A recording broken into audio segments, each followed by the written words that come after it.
Som. Pronto. Em O Conde de Monte Cristo, produzido pelo renomado escritor francês que viveu no século XIX, Alexandre Dumas, ou Alexandre Dumas. Entre várias obras literárias que Dumas escreveu, também uma das mais conhecidas no mundo inteiro, Os Três Mosqueteiros. Já viram falar? Que é um clássico que foi escrito em 1844, que conta a história e a amizade e as aventuras de D'Artagnan e os seus mosqueteiros, Athos, Porthos e Aramis.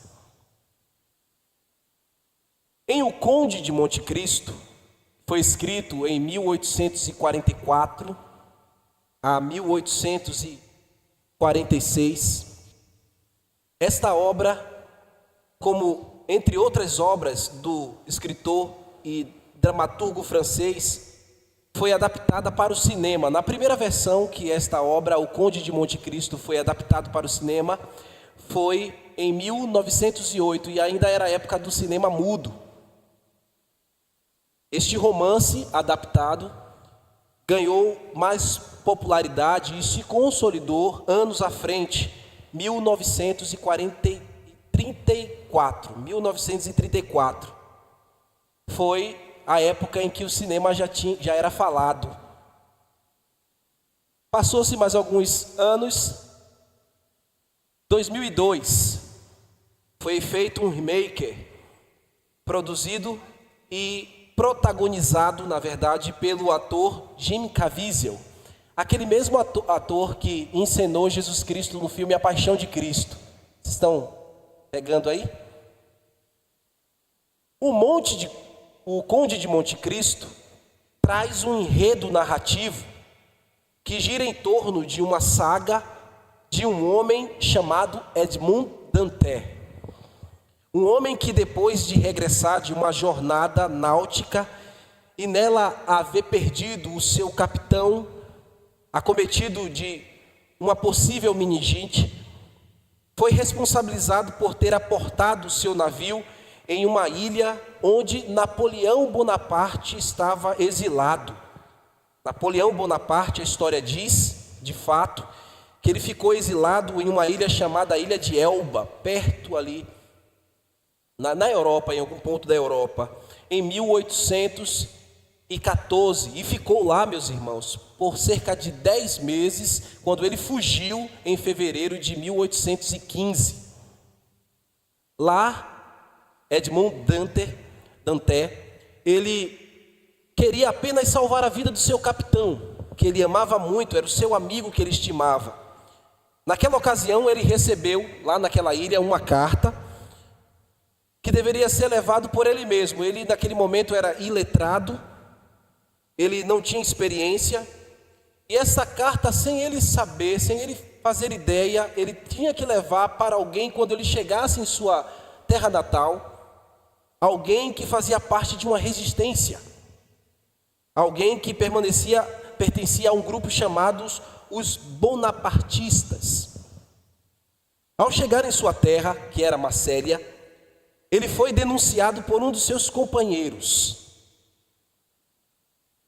Foi denunciado porque ele colocou o barco em uma ilha proibida. Mas, impressionantemente, ele não foi condenado. Do contrário, ele foi promovido a capitão da nau. Parecia que tudo estava dando certo para Edmond Dantès.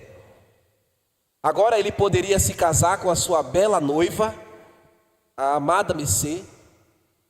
No entanto, uma conspiração se formou, motivada por invejas amorosas e também inveja política, interesses políticos. E no dia do noivado de Edmond Dantès com Messê, ele foi delatado e apontado como aquele que estava carregando um documento revolucionário contra a França. E aí, sem misericórdia e injustamente, Edmond Dantès foi traído e condenado.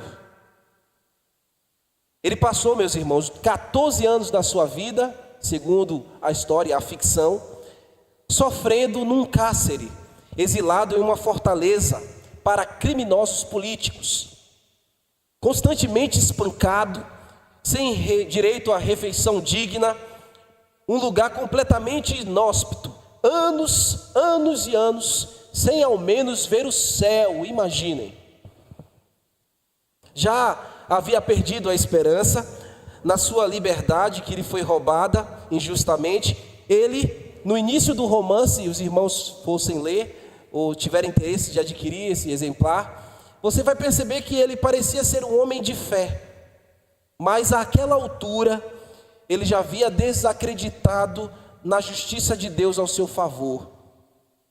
Diante da escuridão opressiva e do frio implacável daquela cela, a única descrição que inicialmente consolava o seu coração eram as palavras gravadas na parede por um provavelmente antigo prisioneiro que deixou ali escrita. Aquela descrição dizia: Deus me fará justiça. Até olhar para aquilo, e inicialmente isso animava-lhe o coração. Mas o tempo foi passando, meus irmãos, e Edmund, consumido pelo desespero, deixou de crer nas palavras ali descrita, a fome, a solidão, o profundo estresse emocional, fez ele perder a fé. Aquilo que parecia ser a fé foi drenada, a ponto de ele beirar a loucura e achar que a única solução seria o suicídio para aliviar o seu desespero. Mesmo ali no alto do seu desespero, ele reencontra um ponto de esperança na figura de um sábio, velho, antigo monge, que também tentava fugir daquela prisão infernal. Seu nome é Abade Faria. Ele mentoreou Edmond Dante. Ele ensinou-lhe segredos, um caminho para a liberdade. E ali naquela fortaleza prisão, no seu leito de morte, o sábio entregou para Edmund um mapa cunhado como um pergaminho cifrado. E ali, naquele pergaminho, apontava algum lugar, em algum ponto da ilha chamada Ilha de Monte Cristo, onde ele encontraria, meus irmãos, um grande tesouro que o faria um homem imensamente rico. E segundo a literatura, um dos homens mais ricos do mundo. Quando finalmente, Edmund consegue escapar daquela fortaleza prisão, ele vai até este lugar onde o mapa apontava, acha o tesouro e ali ele se torna o Conde de Monte Cristo. Agora ele é um homem transformado, não mais um marinheiro matuto. Agora ele tem muito conhecimento, ele foi treinado, ele sabe lutar, ele sabe comercializar, ele se tornou um homem muito letrado naqueles anos que ele ficou com aquele monge. Uma fortuna incalculável, e agora ele é também perspicaz e também manipulador. Na sua agora nova jornada, o que ele quer? Ele está lutando entre agarrar-se a uma esperança falida por vingança ou abraçar a busca pela verdadeira justiça. Mas ele não sabe, o seu coração está consumido por ira.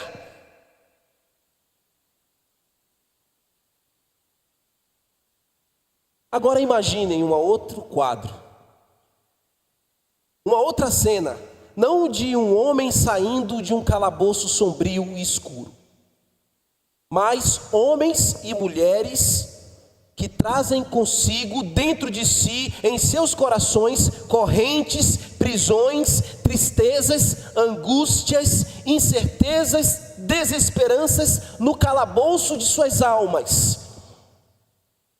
Almas tão aflitas, tão esmagadas em um sistema político romano opressor, de cargas tributárias que esmagava de forma truculenta, sem nenhuma piedade, sem misericórdia. E também um outro sistema opressor, moralista, legalista, religioso, farisaico. Esses homens e mulheres aflitos estão subindo uma montanha à margem do lago de Genezaré. Eles estão buscando não um sábio monge que está ensinando num silêncio de uma masmorra, mas o próprio Jesus Cristo, o Filho de Deus encarnado, apregoando em um certo ponto da montanha o direito aos corações aflitos, suas palavras de vida eterna. No Sermão do Monte, Jesus Cristo não apenas revelaria, meus irmãos, uma inesgotável riqueza de tesouros de sabedoria, mas apresentaria um caminho totalmente diferente daquele que Dante, na ficção, seguia, ou que o mundo conheça, ou conhecia até então. Se na ficção Edmond Dante representa aquele que encontrou a riqueza deste mundo para buscar a sua própria vingança e justiça corrompida, no Monte Cristo verdadeiro, Jesus declara: bem-aventurados os pobres de espírito, porque deles é o reino dos céus. Se na literatura, na ficção, Dante, em sua dor, luta para lidar com as injustiças sofridas e busca a vingança com as suas próprias mãos, ansiando retribuir mal com mal e julgando ser a própria providência, porque na literatura ele estava entendendo que ele tinha poder para ser a própria providência contra os seus inimigos, seus algozes. No verdadeiro Monte Cristo, que encontramos na palavra de Deus, Jesus ensina: bem-aventurados os misericordiosos, porque eles alcançarão a misericórdia. A história de O Conde de Monte Cristo é uma leitura da história humana, onde os homens estão manchados pelo desejo de vingança, de reparação a qualquer custo. Mas no Sermão do Monte, este sermão maravilhoso nos apresenta a justiça perfeita do reino de Deus. Uma justiça que não apenas corrige o mal, mas transforma o coração do homem, de homens como Edmond Dante. Faz com que o pecador encontre a graça de Cristo, encontre a graça de Deus, seja justificado e ande na sua justiça divina. Nesta nova série, irmãos, que nós iremos trilhar, a partir de hoje, aos domingos pela manhã, nós subiremos juntos essa montanha. Não para encontrar o tesouro perecível escondido, como o personagem lendário encontrara ali em algum ponto da ilha de Monte Cristo. Mas estaremos aqui, neste monte, para ouvir as palavras do Rei, que nos transforma, irmãos. Afinal, no verdadeiro Monte Cristo, o maior tesouro não é aquele tesouro escondido pelo cardeal Spada, que Dante encontrou, mas a graça traduzida nas verdadeiras riquezas inestimáveis que estão nas palavras de Jesus, que nos chama para viver o seu reino.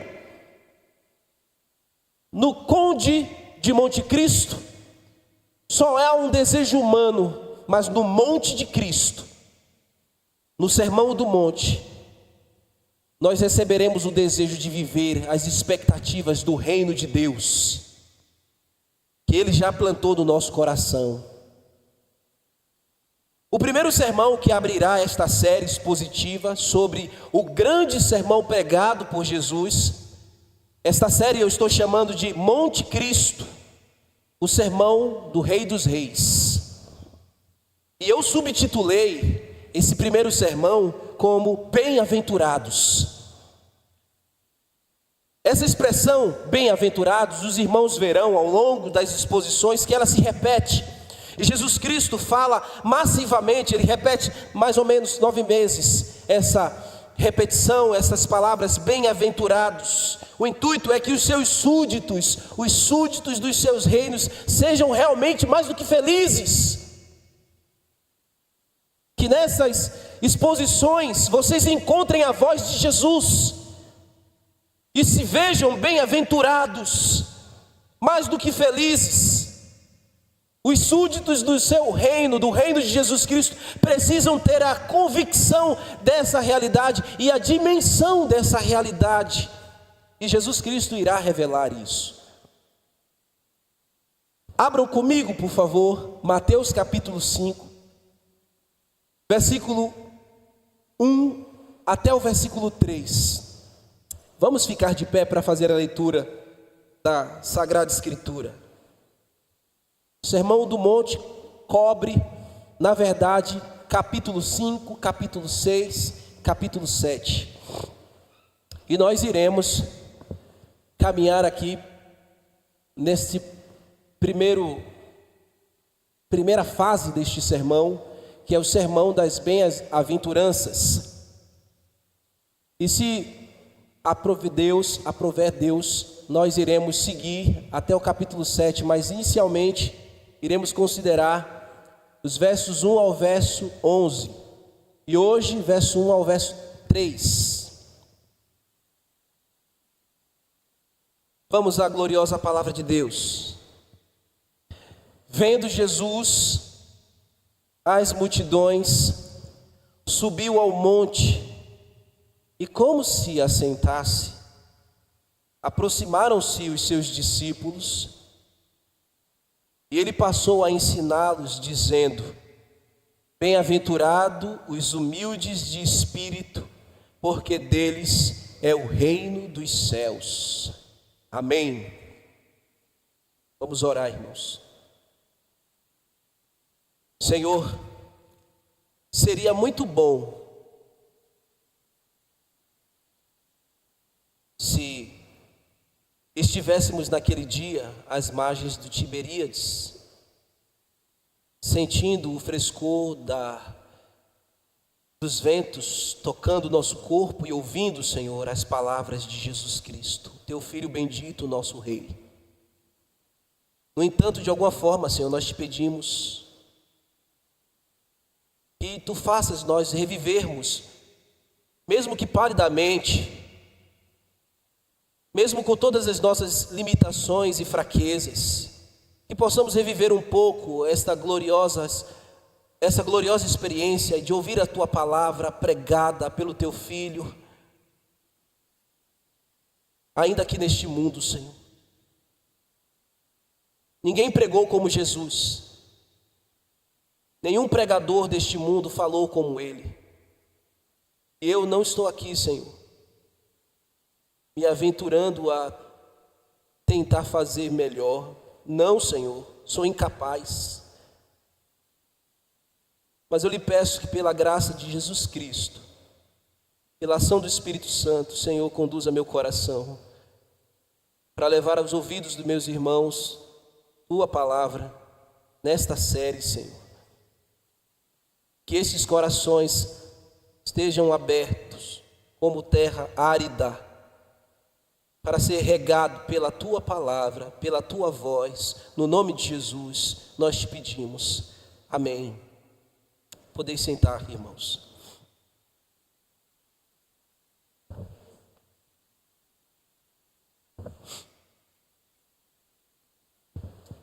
Muito obrigado.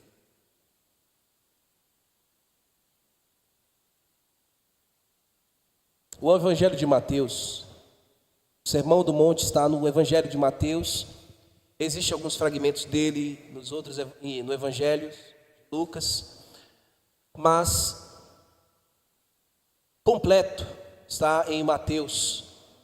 E Mateus, quando nós vamos até o Evangelho de Mateus, qual é a nossa perspectiva, a perspectiva do leitor? Mateus quer mostrar ao povo judeu que Jesus Cristo é o Rei dos Reis. O propósito do livro foi esse. O propósito do Evangelho de Mateus é esse: apresentar que Jesus Cristo é o descendente de Davi, o Rei dos judeus. Isso já havia sido profetizado em Isaías, capítulo 9, quando diz: o governo está nos seus ombros, e ele será chamado Maravilhoso Conselheiro, Deus Forte, Pai da Eternidade e Príncipe da Paz. Também foi profetizado em Zacarias 9:9, e teve o seu cumprimento, essa profecia de Zacarias, aqui em Mateus, lá no capítulo 21, versículo 5, sua entrada triunfal em Jerusalém, diz assim: digam ao povo de Sião, ao povo de Jerusalém, vejam, seu rei se aproxima, ele é humilde e vem montado num jumento, num jumentinho, cria de jumenta. No capítulo 1 de Mateus, versículo 1 e versículo 6, também temos inferências que apontam a sua realeza. Eu estou trazendo aqui para os irmãos evidências internas do livro, do Evangelho de Mateus, que provam o que eu estou dizendo, que ele foi escrito para mostrar que Jesus é o Rei. E lá no capítulo 1, verso 1 e verso 6 diz: este é o registro, o Evangelho, este é o registro dos antepassados de Jesus Cristo, descendente de Davi e Abraão.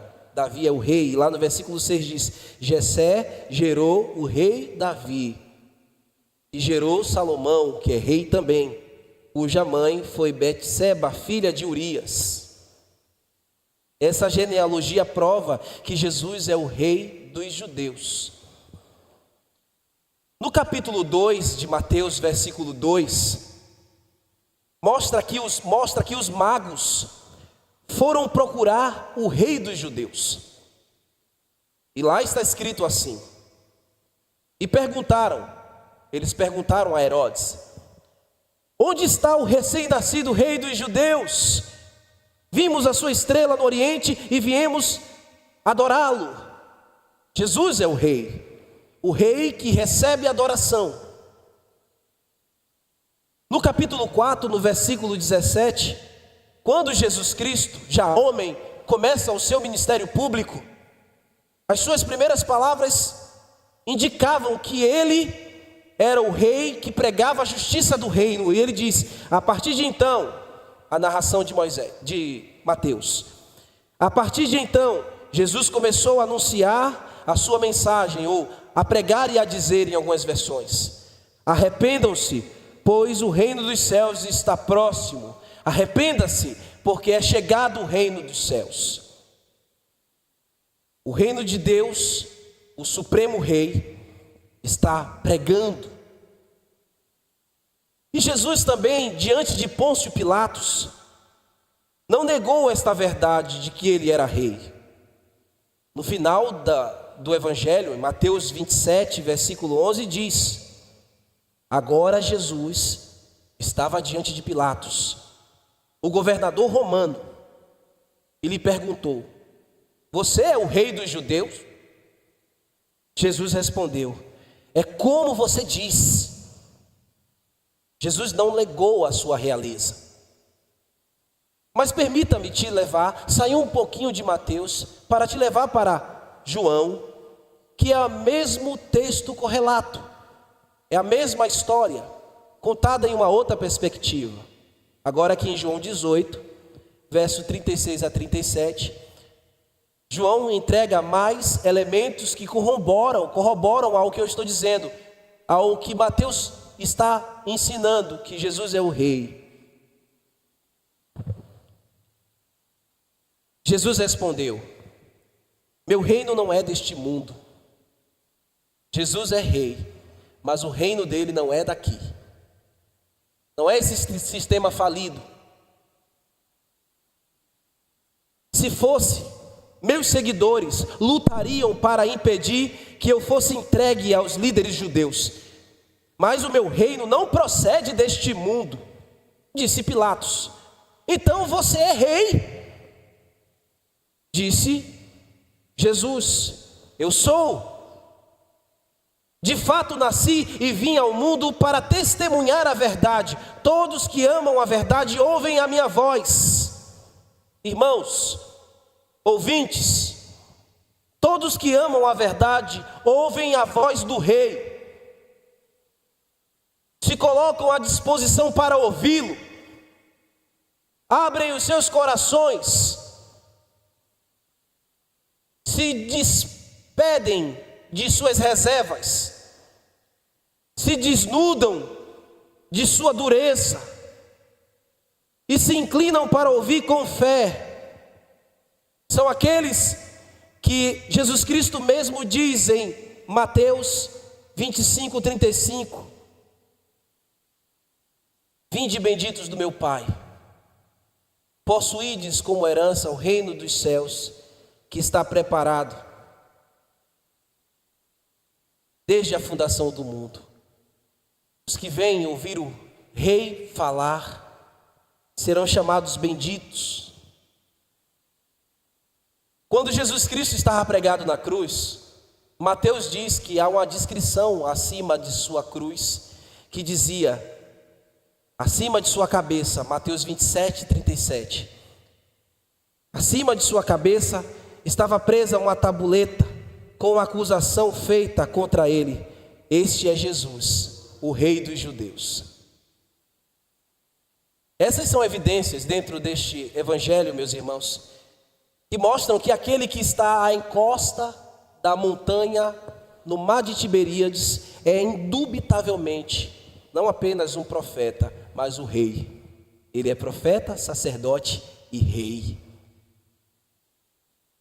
Que os profetas pregaram que viria governar o seu povo. Então o sermão do monte é o legítimo rei falando aos legítimos súditos. Você é súdito do rei? Ele vai falar com você.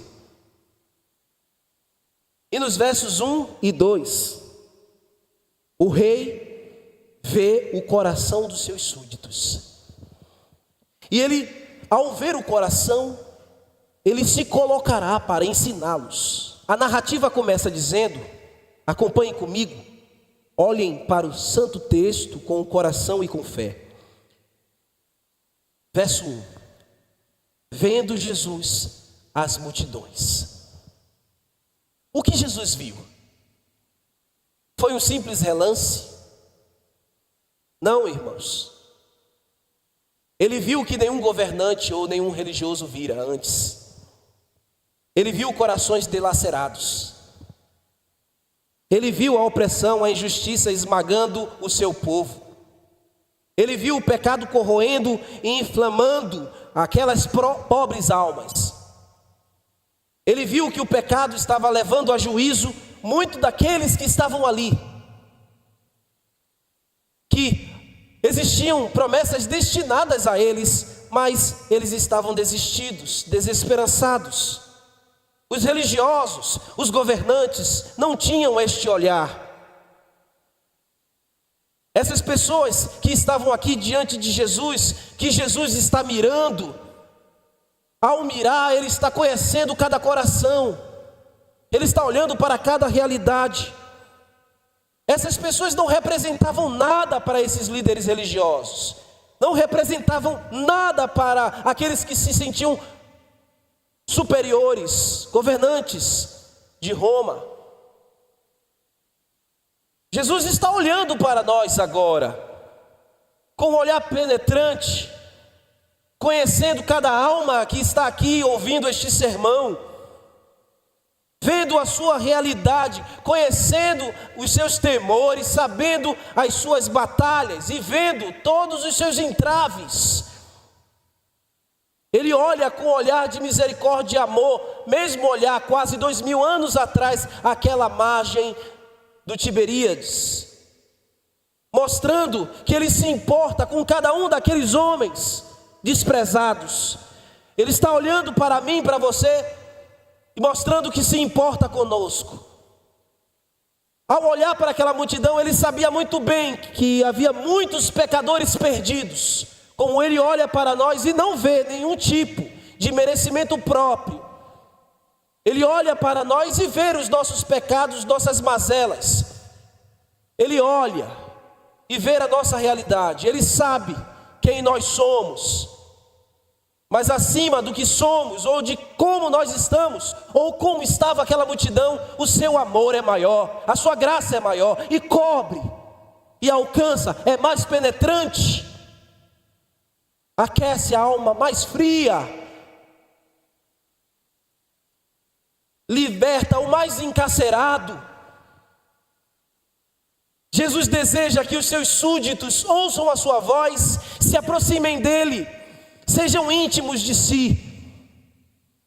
Depois que Jesus olha, Mateus diz em seguida, ele olhou, subiu ao monte. Os judeus têm uma referência de alguém que subiu o monte. Quem está ali são os judeus, vendo um homem subir ao monte. E os judeus têm uma referência de um homem, um legislador que subiu ao monte. Moisés, ele subiu o monte Sinai para entregar a lei de Deus aos hebreus, aos judeus. Mas quem está subindo aquele monte naquele dia, diante dos olhos daqueles homens, daquelas mulheres entristecidos, desesperançosos, não é um simples homem ou apenas um grande profeta, é o próprio Deus que está subindo aquele monte.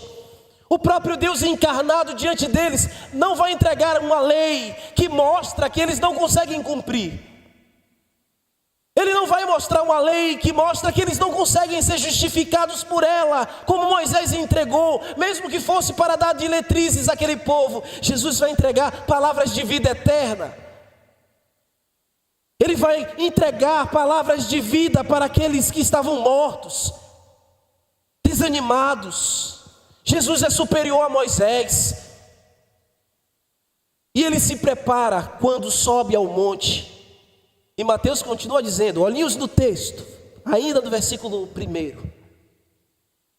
E como ele subiu ao monte, e como se assentasse. Imagina esta cena. Como se assentasse. Esse detalhe aqui, esta postura que Jesus toma naquele momento, comunica que o rei está se posicionando de uma maneira muito peculiar. Ele não está de pé no monte, como falava qualquer governante, ou como falava qualquer filósofo greco-romano de sua época, ou como fazem homens que estão palestrando, pregadores que estão em um púlpito, como eu estou fazendo aqui agora, de pé, pregando a uma audiência. Não há nada de errado nisso, pregar de pé. Jesus poderia muito bem fazê-lo assim. Ele fez, ele pregou de pé em outros momentos. Este não é o problema, mas essa postura comunica algo muito peculiar. Os sábios, os mestres, os rabinos judeus é que faziam assim. Ao invés de falar à sua audiência de pé, ele assentava-se. E a multidão assentava-se aos seus pés. Não está implícito no texto, mas todo judeu sabia quando alguém se colocava nessa postura, é porque iria ensinar. Não está implícito que eles se sentaram, mas eu acredito e conjecturando, creio que eles se sentaram para ouvir. Sim, talvez não tenha sido uma regra para todos, mas se todo judeu sabe que um rabino se senta para ensinar, e na tradição ele se senta aos pés do rabino, naturalmente eles devem ter feito o mesmo movimento, sentar-se. Aquele momento ali, meus irmãos, em Jesus assentado para ensinar, está comunicando que a hora agora é de ensino. A hora agora é de aprender. Essa postura de Jesus Cristo é para mostrar aos seus súditos ali no alto daquela colina, que as palavras que ele iria falar, o vento não apenas iria carregar. Ele sentou sim de uma forma estratégica, em uma posição onde que sua voz pudesse chegar ao ouvido de todos. Mas o Espírito Santo ia fazer a obra de levar até o coração daqueles homens. Era hora deles se alimentarem, eles estavam famintos. Era o momento do rei sarar pela pregação, animar pela pregação, reviver as almas abatidas, cansadas e aflitas. Venham para essa mensagem, venham para este sermão do monte, famintos para se alimentarem de Jesus Cristo. Se assentem aí nos seus bancos para ouvir Jesus, e não me veja como Jesus, porque eu não sou Jesus. Sou pecador como você. Mas quando essas palavras de Jesus chegarem aos seus ouvidos, que o Espírito Santo desça ela ao seu coração, e você seja alimentado, e você seja sarado, e você seja reanimado, e Jesus Cristo te faça reviver ao som de sua voz. Você não saiu para ver um pregador, um homem. Você saiu para se assentar e ouvir Jesus pela sua palavra. E o texto continua fluindo. Aproximaram-se os seus discípulos. Leia-se aqui não somente os discípulos que você conhece, os 12, porque até esta altura Jesus não tem os 12 ainda reunidos. Ele apenas tem 4. Você lê com atenção nos primeiros capítulos, você vai ver que Jesus já havia chamado Pedro, André, Tiago e João. Os 12 serão formados um pouco mais à frente. Mas leia-se aqui não somente esses 4, leia-se aqui todos os outros, os súditos, os que estão seguindo Jesus. E o final do verso diz que eles se aproximam, eles vêm até Jesus com um coração de discípulos para serem ensinados.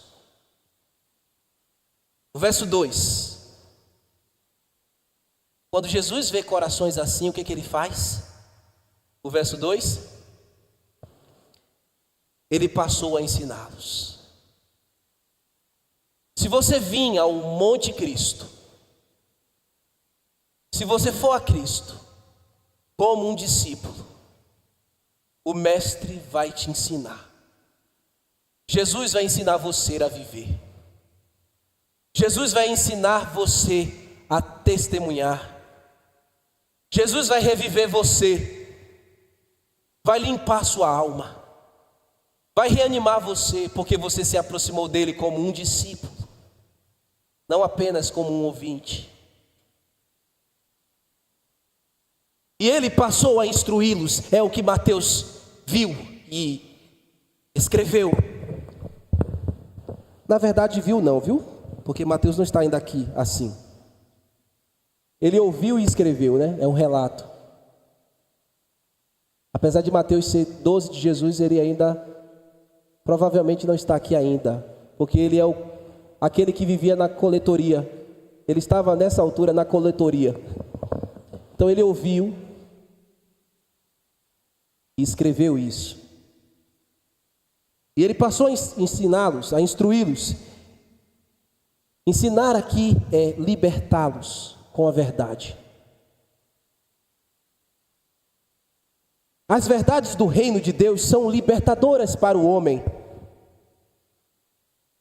É o ensino de Jesus Cristo que quebra as algemas, que prendem a alma. Sim, quando o homem conhece a verdade, o que Jesus disse? Conhecereis a verdade e a verdade vos libertará. Quando as verdades do reino de Deus chegam ao coração dos discípulos, eles vão sendo libertos. Jesus vai me libertando, vai te libertando, ele vai rompendo as cadeias, algumas prisões que ainda temos, irmãos. Ele vai nos libertando. Jesus é a própria liberdade pregada às almas aflitas deste mundo. Talvez você chegou aqui preso, desistido, desanimado, amarrado, Mas você será exposto, você está sendo exposto a Cristo. E se o seu coração vier a Ele como um discípulo, Ele te libertará. Você precisa de Jesus Cristo, nós precisamos de Cristo. Se aproximar de Jesus, nos debruçarmos aos seus pés, nos prostrarmos aos seus pés, então a nossa alma reviverá. Suas palavras devolverão a paz com os homens, a paz com Deus. No meio daquela multidão, homens e mulheres, verdadeiros súditos de Cristo, o ouvirão e reviverão para a eternidade. Aqui no monte de Cristo, o Rei dos Reis, de que maneira fará isso? De que maneira Ele vai proporcionar essa libertação? Veja aí, no final do verso 2, dizendo, ou seja, pregando, ensinando. Esse dizendo aqui, é como no original grego, também a gente pode dizer, gritando aos corações, pregando aos corações desesperados. Ele está falando aos corações, ensinando, aconselhando, exortando, animando-os, expondo as suas verdades. Quando ele está ensinando, quando ele está dizendo, quando ele está pregando, o que está acontecendo no coração dos súditos? As lacunas estão sendo preenchidas. As deficiências das almas encontram a solução. Encontram um verdadeiro sentido para as suas vidas. Então as suas feridas são saradas. Então são preenchidos e são considerados como verdadeiros cidadãos do reino vindouro, que ainda não está presente neste mundo tão caótico e tão falido. Veja o verso 3.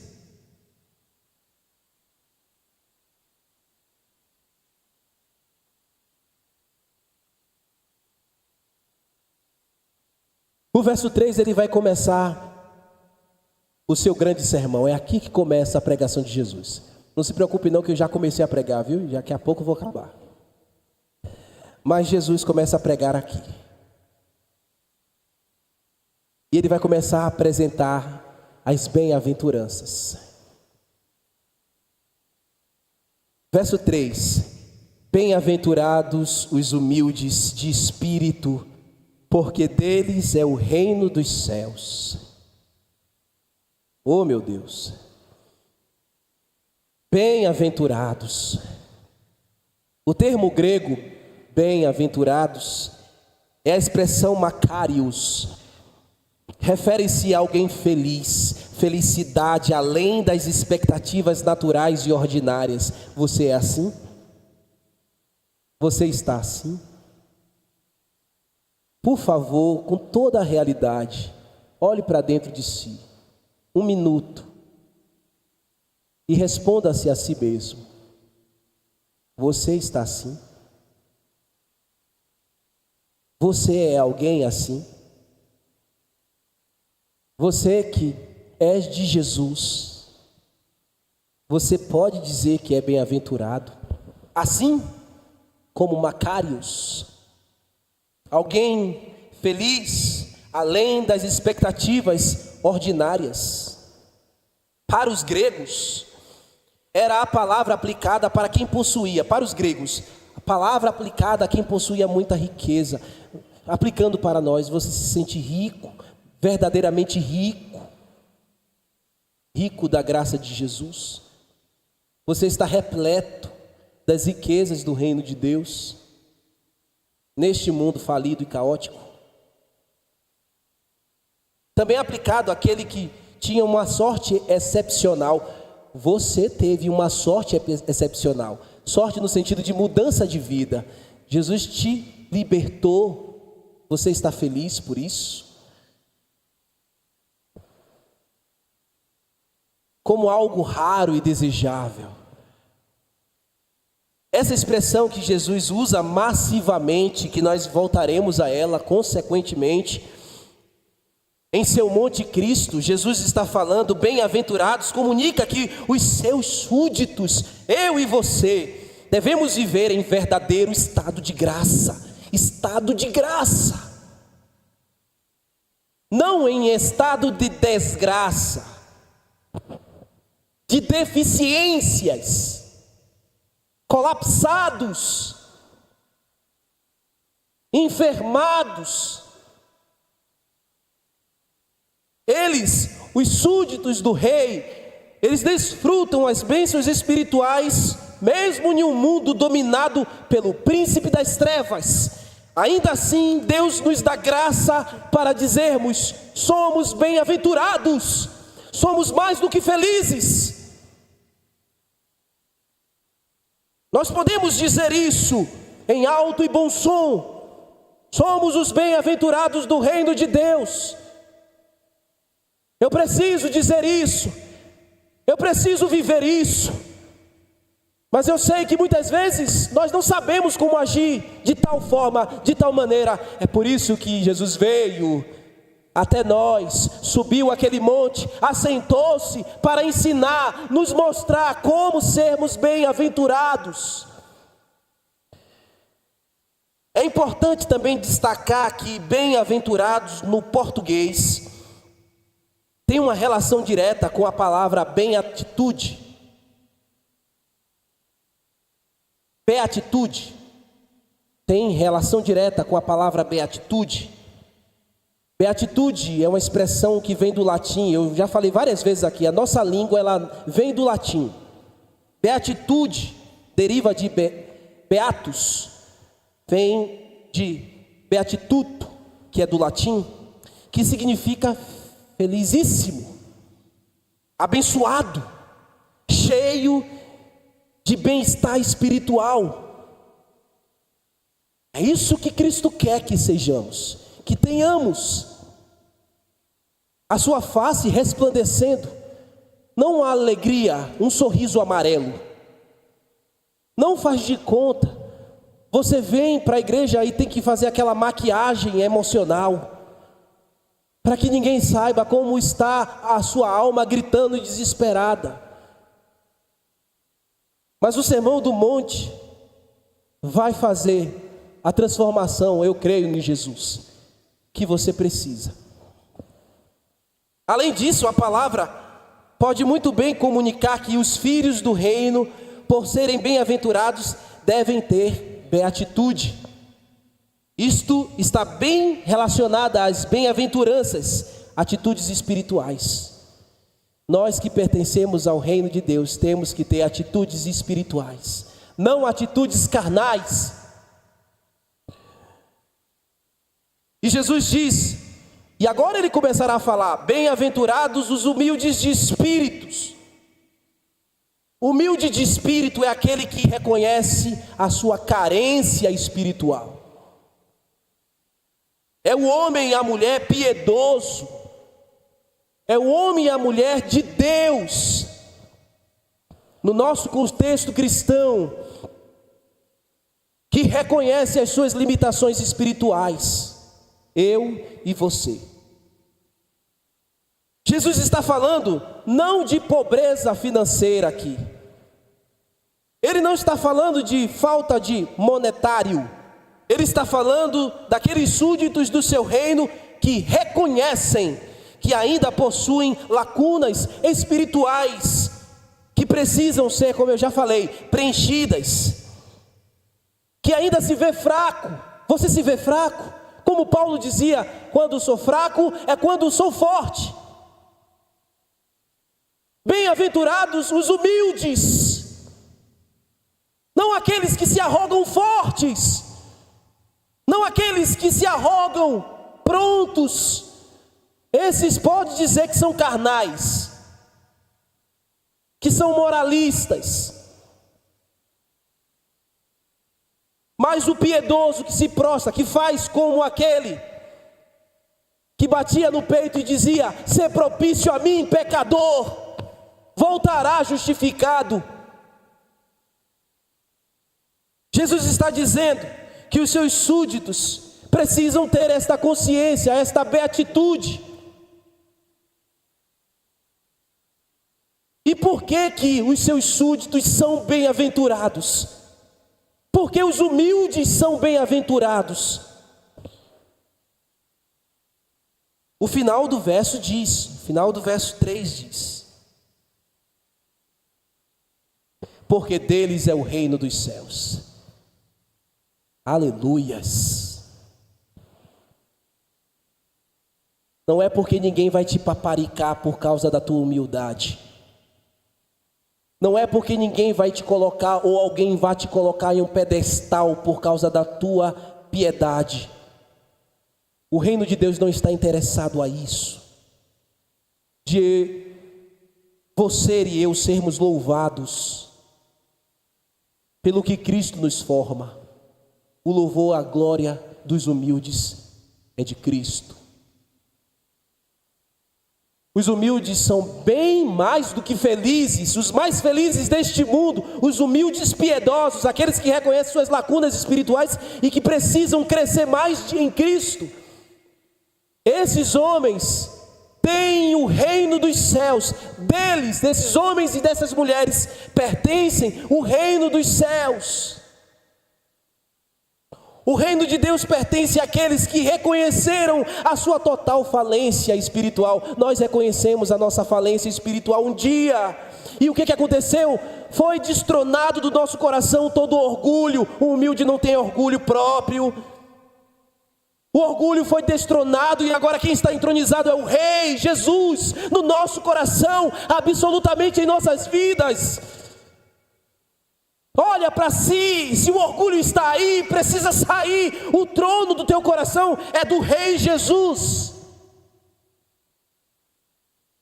Os súditos deste reino não confiam em si mesmos, mas vivem constantemente dependentes da graça, da misericórdia de Deus. Eles sabem que sem Cristo nada podem fazer.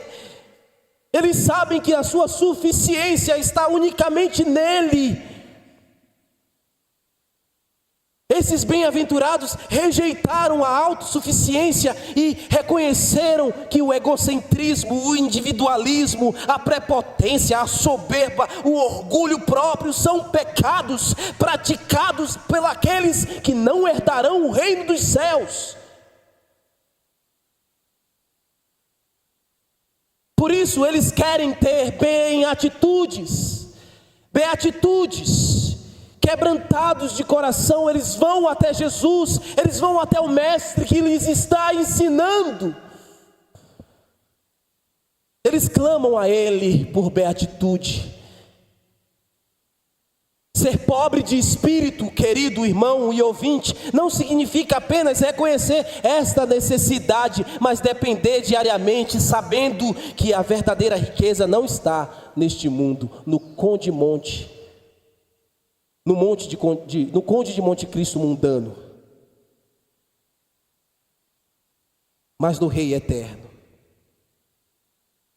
Meus irmãos, o Rei, o nosso Jesus, não está hoje em um monte terreno, falando como ele fez um dia. O Rei dos reis está nas alturas, mas também no coração dos humildes. Abra aí, por favor, Isaías 57, versículo 15. Olha onde Jesus está. Isaías é o profeta messiânico. Quando a gente lê o texto de Isaías, a gente tem que fazer inferências a Jesus.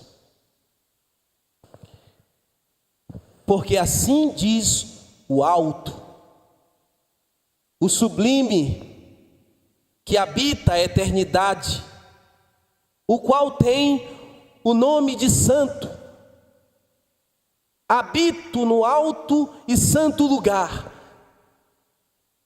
mas habito também no coração contrito e abatido de espírito, para vivificar o espírito dos abatidos e vivificar o coração dos contritos.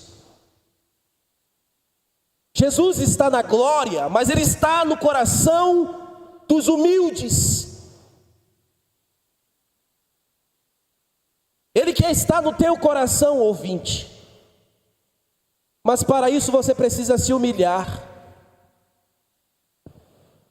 Humilhai-vos debaixo da potente mão do Senhor, e Ele vos exaltará. O Rei Santo que habita nas alturas, Ele também está no coração dos súditos humildes, olhando com um olhar de amor e nos ensinando com a sua voz poderosa. Ele não está gritando em um monte terreno, mas Ele está falando por meio da pregação da sua palavra. A voz poderosa de Cristo é a sua palavra. A voz poderosa do Mestre está lhe falando as suas beatitudes, motivo da sua vida, e Ele é o motivo de você ser feliz. Jesus está olhando para cada um agora, nesse mesmo instante, e Ele sabe quem aqui são os seus humildes. O galardão desses humildes, o Rei já preparou. Desde a eternidade, o reino, não um reino caído deste mundo, mas um reino glorioso, aonde os seus súditos um dia andarão com Ele na glória. Primeiro, andaremos com Ele nos céus. Depois, 1000 anos aqui na terra. E depois para toda a eternidade, contemplando o nosso Rei, que nos deu o perdão, que nos deu suas riquezas, que nos deu sua graça, contemplando o seu rosto, nos deleitando dele e aprendendo dele eternamente. Jesus não vai deixar de ensinar quando estivermos com Ele na eternidade. Seremos ensinados por Ele para sempre. Aquele mesmo que disse um dia: venha a mim, todos vocês que estão cansados e sobrecarregados, e eu vos aliviarei. Tomem sobre vocês o meu jugo, deixem que eu lhes ensine, pois sou manso e humilde de coração, e encontrarão descanso para as vossas almas. Meu jugo é fácil de carregar, e o meu fardo que lhes dou é leve. Você que está aqui e é súdito do Rei, envolva-se neste vinde a mim. Você que está aqui e ainda encontra-se traumatizado, desesperançoso, emocionalmente abatido, venha até Ele, Ele está te chamando.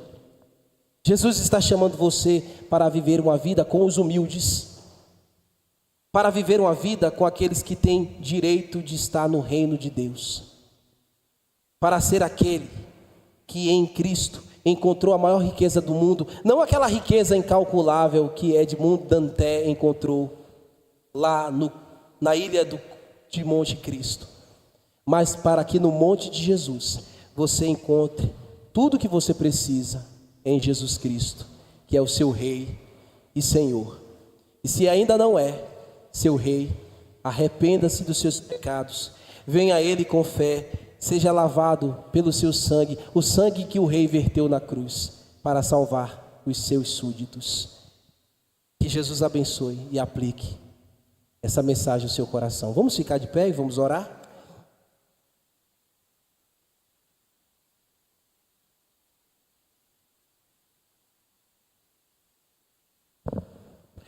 Obrigado, Senhor, pela Tua palavra.